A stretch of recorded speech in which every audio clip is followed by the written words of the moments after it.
फिर आप सभी के लिए और एक इंटरेस्टिंग कहानी को लेकर आया हूँ। इस कहानी में हम लोग 3 बहनों को देखेंगे। इनमें से बड़ी बहन को एक आदमी से प्यार हो जाता है और वह उसके घर में जाकर अपनी जवानी का प्यास बुझाता है। जैसे ही उसकी छोटी बहनों को यह बात पता चलती है, वह भी उस आदमी के पास पहुँच जाती है ताकि इस आदमी के साथ घप्पा घप कर सके। दरअसल ये तीनों बहनें चुड़ैल थीं, जो कि हवस की भूखी थी। तो चलिए बिना देर किए कहानी को शुरू करते हैं। कहानी के शुरुआत में हम लोग एक खूबसूरत लड़की को देखते हैं। वह एक चाय के दुकान में चाय पीने के लिए जाती है। जब वह यहाँ बैठकर चाय पी रही होती है, तभी 2 बदमाश उसे छेड़ते हैं। वही पहले तो उन्हें इग्नोर करती है, लेकिन जब वह लोग अपनी हद पार कर देते हैं, तब वही उन पर हमला कर देती है और उन्हें मार मार कर उनके अंडे फोड़ देती है। इसके बाद वो लोग यहाँ से भाग जाते हैं। ये दोनों लोग अपने बॉस के पास आते हैं। इन दोनों के पिटते हुए चेहरे को देखकर बॉस यह समझ जाता है कि किसी ने इनकी धुलाई कर दी है। उनका बॉस उनसे गुस्से में यह पूछता है, तुम्हें कितने आदमियों ने मिलकर मारा है? तब वो लोग जवाब देते हैं, हमें किसी आदमी ने नहीं बल्कि एक लड़की ने मारा है। यह सुनकर बॉस को बहुत गुस्सा आता है और वह अपने कुछ आदमियों को लेकर वही को मारने के लिए जाता है। लेकिन जाते हुए उन्हें रास्ते में लीसू मिलती है। वो लोग लीसू से वही का पता पूछते हैं। लीसू इन लोगों से कहती है, मैं उसकी बड़ी बहन हूँ और उसने जो भी कुछ गलती की है मैं उसकी भरपाई कर दूंगी। बॉस पूछता है, तुम भरपाई कैसे करोगी? तब लीसू उसे कहती है, मैं अपने अदाओं से तुम्हारे गुस्से को ठंडा कर सकती हूँ। लीसू की यह बात सुनकर सभी लोग एक लाइन में लग जाते हैं ताकि वो लोग लीसू के जिस्म के जलवे देख सके। इस पर लीसू इनसे कहती है, मैं तुम पांचों को अकेली नहीं संभाल सकती हूँ, इसलिए मैं अपनी सहेलियों को बुला लेती हूँ। जैसे ही लीसू की सहेलियाँ यहाँ आती हैं, यह पांचों लोग उन्हें देखकर बहुत खुश होते हैं। ये लोग एक एक लड़की को उठाकर जंगल में मंगल करने के लिए चले जाते हैं। लेकिन जब यह मवाली उन लड़कियों के साथ संबंध बना रहे होते हैं, तभी वह लोग देखते हैं कि यह सारी लड़कियाँ भयानक मूर्तियों में बदल जाती हैं। यह देखकर ये लोग बहुत डर जाते हैं और यहाँ से भाग जाते हैं। उन्हें यहाँ से भागता हुआ देखकर वही और उसकी बड़ी बहन बहुत खुश होती है। कुछ देर के बाद इनकी बड़ी बहन कामदेव के मंदिर में जाती है। यहाँ आकर वह कामदेव की पूजा करती है। जब वह यहाँ से पूजा करके बाहर जा रही थी, तभी उसके पास एक साधु आता है और वह उससे उसका नाम पूछता है, जिस पर वह कहती है वह अजनबियों को अपना नाम नहीं बताती है और वह यहाँ से मुड़कर अपने घर जाने लगती है। वह जंगल के रास्ते से होते हुए अपने घर जा रही थी। तभी वह मंदिर वाला साधु फिर से उसके सामने आ जाता है। साधु उससे कहता है, मैं जानता हूँ तुम कौन हो और अगर तुम इंसान बनना चाहती हो तब तुम्हें अपने शरीर के हवस को अंदर दबाकर रखना होगा। साथ ही साथ वह यह भी कहता है, तुम तीनों बहनों पर बहुत बड़ी मुसीबत आने वाली है। लेकिन वह साधु की बातों पर ज्यादा ध्यान न देकर घर आकर वह अपनी बहनों को साधु के बारे में बताती है। ये लोग एक दूसरे से बातें कर ही रहे होते हैं। तभी इनकी पड़ोसन मिस वंग यहाँ आती है। वो यहाँ आते ही तीनों बहनों को गालियाँ देना शुरू कर देती है। असल में वह तीनों बहनों की खूबसूरती से बहुत जलती थी और उसे ऐसा लगता था जैसे ये तीनों बहनें मिस्टर वंग को अपनी खूबसूरती के जाल में फंसा लेंगी, जबकि ऐसा कुछ भी नहीं था। मिसेस वंग जब अपने घर में आती है, तब वह अपने पति से भी झगड़ा करती है और वह तीनों बहनों से अपने पति को दूर रहने के लिए कहती है। इधर हम लोग इन तीनों को देखते हैं। ये लोग अपने देवता के सामने बैठकर ध्यान कर रही होती हैं, लेकिन ध्यान करते हुए इनके दिमाग में मर्दों का ख्याल आने लगता है और ये लोग अपनी हवस मिटाने के बारे में सोचती हैं, जिसके कारण ये लोग ध्यान नहीं लगा पाती हैं। असल में ये तीनों बहनें चुड़ैल थीं और ये लोग कई सालों से इंसान बनने के लिए कड़ी तपस्या कर रही थीं। कुछ के बाद रात हो जाती है और यह तीनों लोग आराम से सो रहे होते हैं। तभी इनमें से सबसे छोटी बहन जग जाती है, क्योंकि उसे बहुत बुरे सपने आ रहे थे। इसके बाद वह बाहर घूमने के लिए जाती है, लेकिन जब वह बाहर आती है तब वह देखती है लीसू खुले में ही नहा रही है और वह साथ ही साथ अपने अंगों को भी सहला रही थी। लीसू की खूबसूरती और उसके भीगे बदन को देखकर वही को भी फीलिंग्स आने लगी और वह भी उसके साथ नहाने लगती है। तभी इनकी बड़ी बहन की नींद खुल जाती है और वह अपनी बहनों को यहाँ नहीं पाती है। जब वह बाहर आता है तो उनके दोनों बहनों को साथ में नहाता हुआ देखती है। दोनों को ऐसा करता हुआ देखकर वह भी गर्म हो जाती है, लेकिन वह अपने हवस को दबा लेती है क्योंकि उसे जल्दी से जल्दी इंसान बनना था। अगले दिन इनमें से बड़ी बहन जंगल में जाती है और वह देखती है कुछ बदमाश एक आदमी का पीछा कर रहे हैं। तभी वह यहाँ आकर सभी बदमाशों को अपनी शक्तियों से मारती है और उन्हें यहाँ से भगाकर उस आदमी की जान बचा लेती है। इस आदमी का नाम जॉन था। वह यहाँ भागते हुए काफी जख्मी हो चुका था, इसलिए फई उसे छोड़ने के लिए उसके घर तक आती है। जॉन का घर काफी बिखरा हुआ था। जब जॉन फ्रेश होने के लिए जाता है, तब फिर से फई अपने शक्तियों का इस्तेमाल करती है और सारे सामान को अपनी जगह पर रख देती है। जब जॉन बाहर आता है, तब वह अपना साफ सुथरा घर देखता है और वह फई को थैंक यू बोलता है। फई उसे बोलती है, आज के बाद मैं तुम्हारे घर आया करूंगी और यहाँ आकर मैं तुम्हारे सारे काम कर दूंगी। जिस पर जॉन उससे कहता है, मेरे पास इतने पैसे नहीं है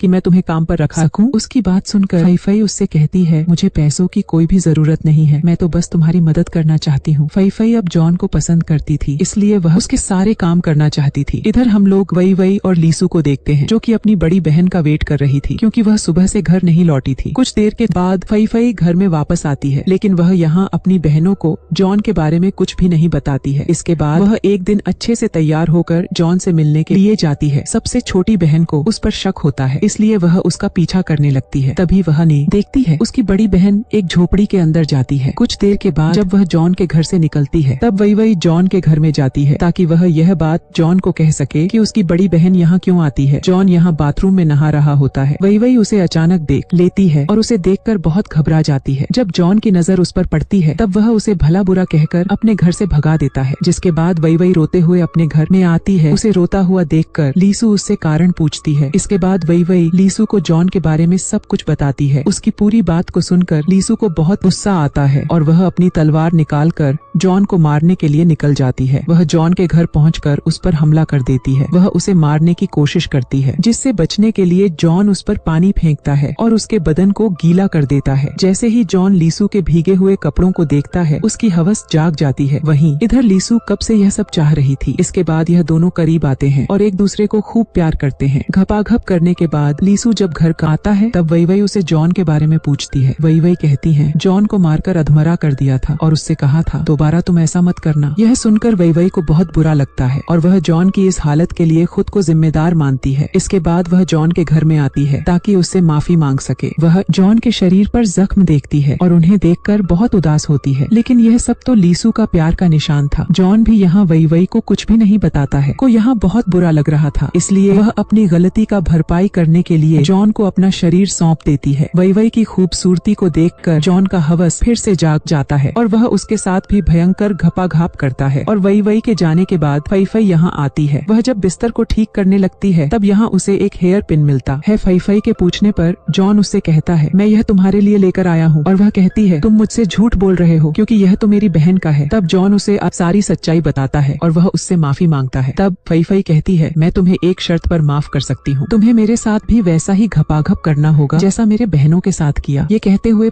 फई अपने कपड़े उतार देती है। इसके बाद जॉन उसके साथ भी घपाघप करता है। हम लोग तीनों बहनों को उनके घर पर देखते हैं। यह लोग यहाँ खाना खा रही होती हैं। ये लोग साथ तो बैठी हुई थी, लेकिन दूसरे से कोई भी बात नहीं करती है। अपनी बहनों को नजरें चुराता हुआ देखकर फई उनसे पूछती है आखिर तुम लोगों को क्या हुआ है और तुम दोनों ऐसे अजीब बर्ताव क्यों कर रही हो। जिस पर वो दोनों बहनें ये कहती हैं हमने जॉन के साथ घपाघाप किया है। अब फई भी उन्हें सब कुछ सच बता देती है। वो कहती है मैंने भी जॉन के साथ जिस्मानी खेल खेला है। ये लोग बातें कर ही रहे होते हैं, तभी यहाँ पर जॉन आ जाता है। उसे यहाँ देखकर ये तीनों बहनें बहुत खुश होती हैं और ये तीनों उसके गले लग जाती हैं। इसके बाद ये चारों लोग बहुत मस्ती करते हैं। एक दिन जब वो चारों एक साथ बिना कपड़ों के नहा रहे होते हैं, तभी मिस्टर वंग उन्हें देख लेता है। इसके बाद वह अपनी पत्नी के पास जाता है और वह उसे सब कुछ बता देता है। अपने पति की बात सुनकर मिसेस वंग तीनों बहनों के घर में आती हैं और वह जॉन के बारे में पूछती हैं, जिस पर फई कहती है वो हमारा मेहमान है जो कि कुछ दिन हमारे साथ रहने के लिए आया है। यह सुनकर मिसेस वंग उन्हें धमकी देती है कि मैं तुम्हारी गंदी हरकतों के बारे में पूरे गांव को बता दूंगी। ये तीनों बहनें उसकी धमकी से काफी घबरा जाती हैं। इसके बाद वो लोग जॉन के पास जाकर उसे अपने घर जाने के लिए कहती है। जॉन उनकी बात मान लेता है, लेकिन यहाँ से जाने से पहले वह उनके साथ बैठकर कुछ खाना चाहता है। अब वह चारों लोग बैठकर फल खा रहे थे, जिनके बीज मिसेस वंग के मुंह से निकल रहे थे। असल में जॉन कोई आम इंसान नहीं था, बल्कि इन तीनों बहनों की तरह वह भी कई शक्तियों का मालिक था। कुछ दिनों के बाद जॉन अपने घर में बैठा हुआ था, क्योंकि उसकी तबीयत ठीक नहीं थी। वह देखने में काफी बूढ़ा लग रहा था। इसके बाद वह अपनी शक्तियों का इस्तेमाल करके एक लड़की को अपने वश में कर लेता है। उधर हम लोग तीनों बहनों को देखते हैं कि इनके शरीर में अचानक बाल उगाए थे।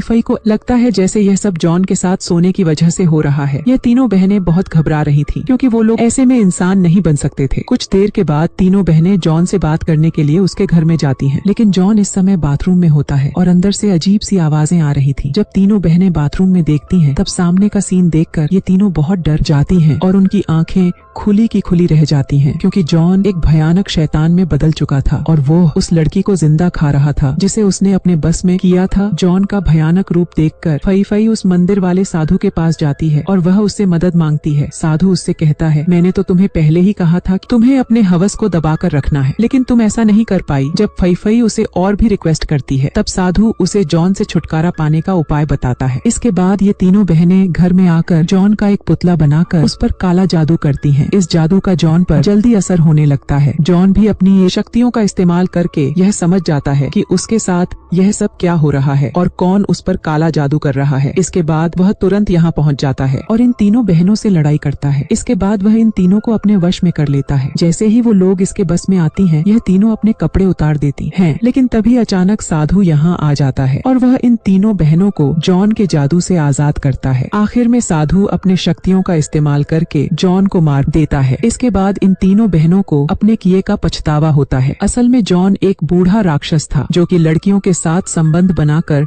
जवान और तंदुरुस्त रहता था। जहाँ कहीं भी लड़कियों की हवस जागती थी, जॉन वहाँ पहुँच जाता था। अगर आपको यह कहानी अच्छी लगी हो तब एक लाइक जरूर कर देना और मेरे चैनल को जरूर सब्सक्राइब कर लेना। तो मिलते हैं नेक्स्ट वीडियो में। धन्यवाद।